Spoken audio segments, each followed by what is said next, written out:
can do all things through Christ who strengthens me. Greetings to you all in the name of the Lord Jesus Christ. I hope you are safe under God's grace.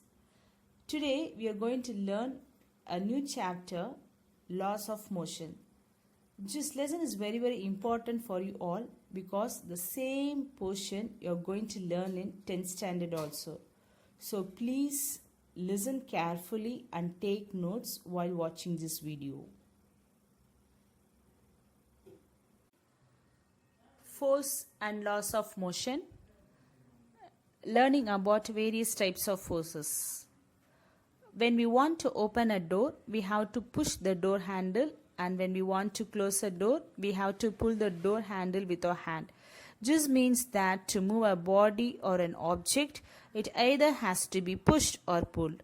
A push or pull on a body or object is called force.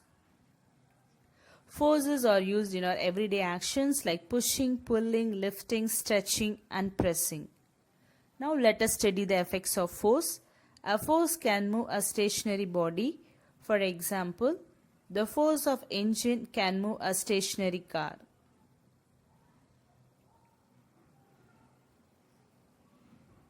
A force can stop a moving body. For example, the force of brakes can stop a moving car.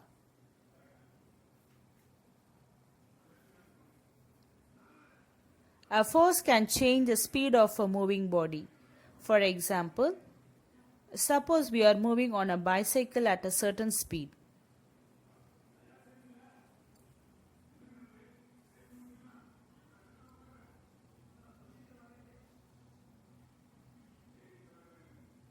Now, if someone pushes the moving bicycle from behind, then the speed of the bicycle increases and it will move faster.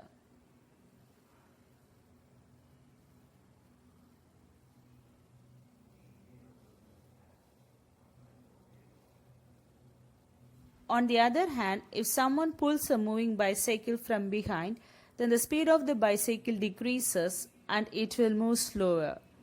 Thus, a push or pull can change the speed of a moving bicycle.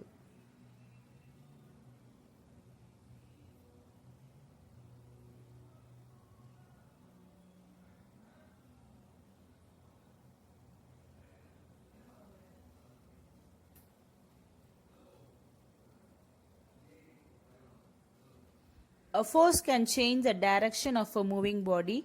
For example, in the game of carom, when we take a rebound, then the direction of the striker changes. This is because the edge of the carom board exerts a force on the striker. A force can change the shape and size of a body. For example, if we take a light spring and pull it at both the ends with our hands, then the shape and size of the spring changes. We will now discuss various types of forces. If the resultant of all the forces acting on a body is zero, the forces are called balanced forces. If the resultant of all the forces acting on a body is not zero, the forces are called unbalanced forces. Balanced and unbalanced forces. This figure shows a wooden block kept on a horizontal table. Two strings X and Y are tied to two opposite faces of the block as shown. If we apply a force by pulling the string X, the block begins to move to the right. Similarly, if we pull the string Y, the block moves to the left. But if the block is pulled from both the sides with equal forces, the block will not move. Such forces are called balanced forces and do not change the state of rest or of motion of an object. Now let us consider a situation in which two opposite forces of different magnitudes pull the block. In this case, the block would begin to move in the direction of the greater force. Thus, the two forces are not balanced and the unbalanced force act in the direction of the motion of the block. This suggests that an unbalanced force acting on an object brings it in motion. What happens when a person tries to push a box on a rough floor? If he pushes the box with a small force, the box does not move because of friction acting in a direction opposite to the push. Thus, frictional force arises between two surfaces in contact. In this case, between the bottom of the box and the floor's rough surfaces. It balances the pushing force and therefore the box does not move. The person pushes the box harder but still the box still does not move. This is because the frictional force still balances the pushing force. If the person pushes the box harder still, the pushing force becomes greater than the frictional force. Therefore, there is an unbalanced force, so the box starts moving. First law of motion. By observing the motion of object on an inclined plane, Galileo deduced that object moves with a constant speed when no force acts upon them. He observed that when a marble rolls down an inclined plane, its velocity speed increases. The marble falls under the unbalanced force of gravity as it rolls down and attains a definite velocity by the time it reaches the bottom. Its velocity decreases when it climbs up, shown a marble resting on an ideal frictionless plane inclined on both sides. Galileo argued that when the marble is released from left, it would roll down the slope and go up on the opposite side to the same height from which it was released. If the inclination of the plane on both the sides is equal, then the marble will climb up the same distance as it covered while rolling down. If the angle of inclination of the right side plane was gradually decreased, then the marble would travel a further distance till it reaches the original height. If the right side plane was ultimately made horizontal, that is, the slope is reduced to zero, the marble would continue to travel forever, trying to reach the same height that it was released from. The unbalanced force on the marble in this case is zero. It thus suggests that an unbalanced force is required to change the motion of the marble, but no net force is needed to sustain the uniform motion of the marble.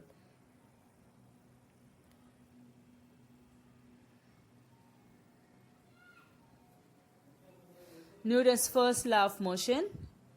A body at rest will remain at rest, and a body in motion will continue to be in a motion in a straight line with a uniform speed, unless it is compelled by an external force to change its state of rest or of uniform motion. The tendency of a body to remain at rest, or if moving, to continue moving in a straight line is called inertia. Newton's first law recognized that every body has some inertia. Inertia is a property of a body due to which it resists a change in its state of rest or of uniform motion. Law of inertia can be explained on the basis of the certain experiences that we have while traveling in a motor car. We tend to remain at rest with respect to the seat until the driver applies a braking force to stop the motor car. With the application of brakes, the car slows down, but her body tends to continue in the same state of motion because of its inertia as shown in the video. A sudden application of brakes may thus cause injury to us by impact or collision with the panels in front. Safety belts are worn to prevent such accidents. Safety belts exerts a force on our body to make the forward motion slower. An opposite experience is encountered when we are standing in a bus and the bus begins to move suddenly. Now we tend to fall backwards. This is because the sudden start of the bus brings motion to the bus as well as to our feet in contact with the floor of the bus. But the rest of our body opposes the motion because of its inertia.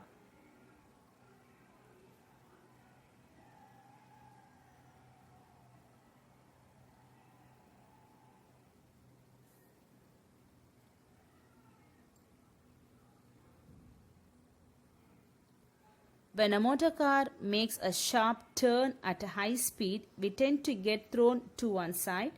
This can again be explained on the basis of the law of inertia.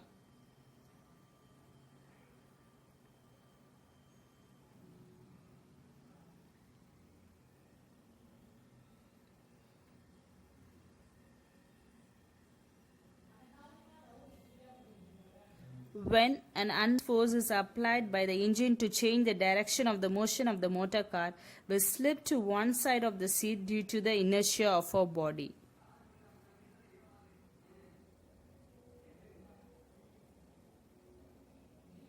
You can see this in this video.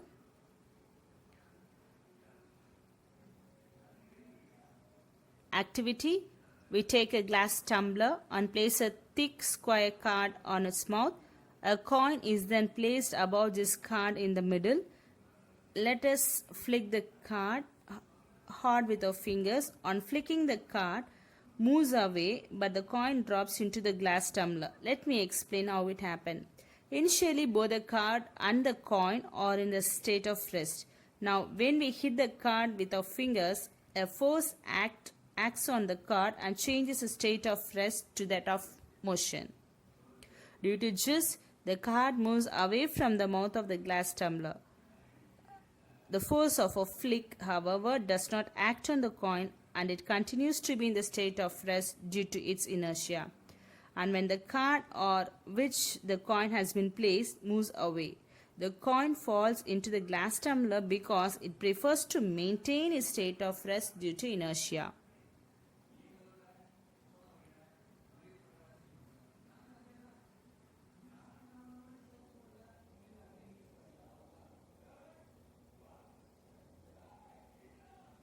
Inertia and mass. Resistance is offered by an object to change its state of motion. If it is at rest, it tends to remain at rest. If it is moving, it tends to keep moving. This property of an object is called inertia. All bodies do not have the same inertia. We know that it is easier to push an empty box than a box full of books. Clearly, heavier or more massive object of a lesser inertia, of a larger inertia. Quantitatively, the inertia of an object is measured by its mass. We may thus relate inertia and mass as follows. Inertia is the natural tendency of an object to resist a change in its state of motion or of rest. The mass of an object is a measure of its inertia. Summary: first law of motion. An object continues to be in a state of rest or of uniform motion along a straight line unless acted upon by an unbalanced force. The natural tendency of object to resist a change in the state of rest or of uniform motion is called inertia. The mass of an object is a measure of its inertia. Its SI unit is kilogram. Force of friction always opposes motion of objects.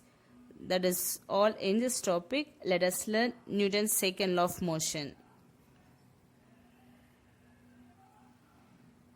Newton's first law of motion. It says that an object will continue to do what it's doing unless acted upon by unbalanced force or some net force. Now the important question is, what happens when a net force acting on an object? That's precisely what the second law of motion will discuss. Do you remember the understanding the first law of motion with simple diagram? If the forces are balanced, the acceleration will be zero. In the first case, the object will continue to remain at rest, and in the second case, the object will continue to stay in motion at the same velocity in the same direction. Don't forget, just two cases remains true only if the forces are balanced, only if the net forces is zero. Now let's try to create a diagram for the second case. If the forces are unbalanced, then there will be an acceleration. We saw that in the previous video. And now we come to the interesting part. Let me ask a question so that you can answer it. On to which two factors this acceleration depends on? Let me repeat the question. On which two factors do you think the acceleration will depend on? Okay, let's see an object on a table. You apply a net force of 10 units on it, and then you apply a net force of 20 units on it. In which case do you think the acceleration will be more?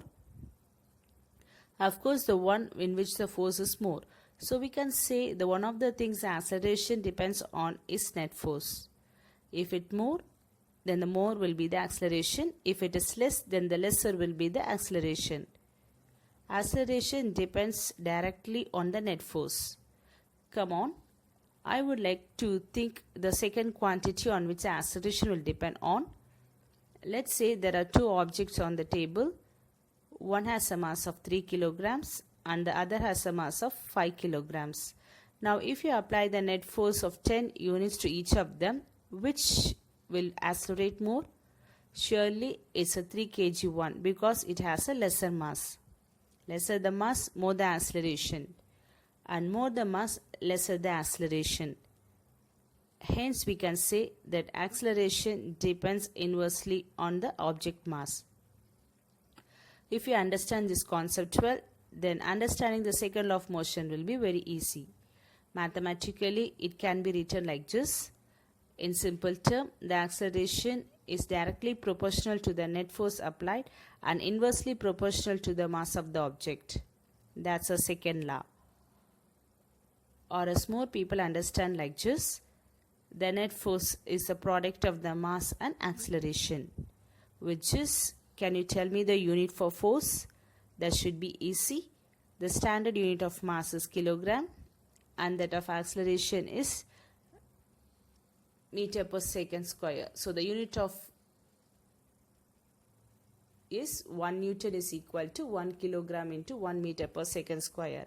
1 Newton is 1 kilogram times per second square. So the mass of the object is 10 kilogram and the acceleration is 10 meter per second square. Then the force is equal to 100 Newton.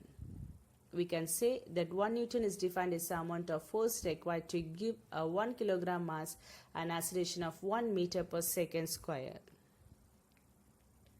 What is momentum? Let's consider the two objects are falling down from the height of 100 meter. Let the mass of this object is 5 kg, 200 meter. The mass of this object is 50 kg. Both the bodies accelerate with the same speed towards the earth. If I ask you to catch one object out of these two objects, which object would you choose to catch? I ensure you will choose the object of mass 5 kg. Is it because the mass of 5 kg is less than 50 kg? The answer in physics is no. It is because the momentum of 5 kg body is less than the momentum of 50 kg object. In physics, we define momentum as the product of mass and velocity. We denote momentum by the letter P. Hence, P is equal to mass into velocity. We know that the velocity is a vector quantity. Hence, momentum is also a vector quantity. The direction of momentum is same the direction of the velocity. Now, how can we calculate the SI unit of momentum? As we know that momentum is equal to mass into velocity, our momentum is equal to m into v. The SI unit of mass is kg and the SI unit of velocity is meter per second.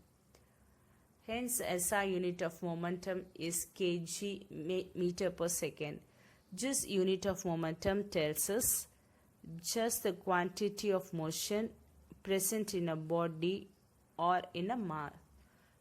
Now, how can we calculate the momentum of an object? Let me give two cases. In case 1, a person is standing on a road. Suddenly, a bicycle of mass 50 kg moving with a velocity of 60 meter per second hits a person. As a common observation, the person would get injured. Now, consider the same case in case 2. If this person is standing on a road, now suddenly a truck of mass 2500 kg moving with the same velocity of 60 meter per second hits a person. As a common observation, the person may die. Can you guess that the person in case 1 is only or nearly injured, but the person in case 2 is either died or in serious condition. Although both the bicycle and the truck both moving with the same velocity of 60 meter per second. I hope that your answer would be the difference in mass. If it is so, you are 100% right. Let me explain these two cases in physics. In case 1, the mass of bicycle is 50 kg. It means mass is equal to 50 kg and its velocity v is equal to 60 meter per second. Hence, the momentum p of the bicycle is equal to mass of the bicycle into the velocity of the bicycle. Now, putting the values in the formula, p is equal to 50 kg into 60 meter per second. We get 3000 kg meter per second. Hence, the momentum of the bicycle is p is equal to 3000 kilogram meter per second. In case 2, the mass of the truck m is equal to 2500 kg, but the velocity is equal to 60 meter per second. Hence, the momentum of the truck p is equal to mass of the truck into the velocity of the truck. Thus, p is equal to 2500 kg into 60 meter per second. We get p is equal to 150,000 kg meter per second. So the momentum of the truck is 150,000 kg meter per second. This shows that the momentum of a bicycle is smaller than that of the momentum of the truck. Therefore, a person is nearly injured in case 1 when it was hit by a bicycle. In case 2, the person got serious injuries or dead when it was hit by the truck. At last, let me teach you, does a stationary body possess momentum? To answer this question, let me give you another example. If a car of mass m is stationary or at rest, its velocity v is equal to 0 meter per second. Hence, its momentum is equal to p is equal to m into v. Thus, p is equal to m into 0 or p is equal to 0 kilogram meter per second. It shows us again the object at rest, its momentum v would be 0, p will be 0, or we can say the momentum p of an object would be 0 if the body is at rest. Today we learned the lesson force and laws of motion, and in this lesson we learned about the types of forces, that is balanced and unbalanced force. Next we learned about force of friction. Force of friction is a force which opposes the motion of an object over a surface. Next we learn about Galileo's experiment of motion of an object on an inclined plane.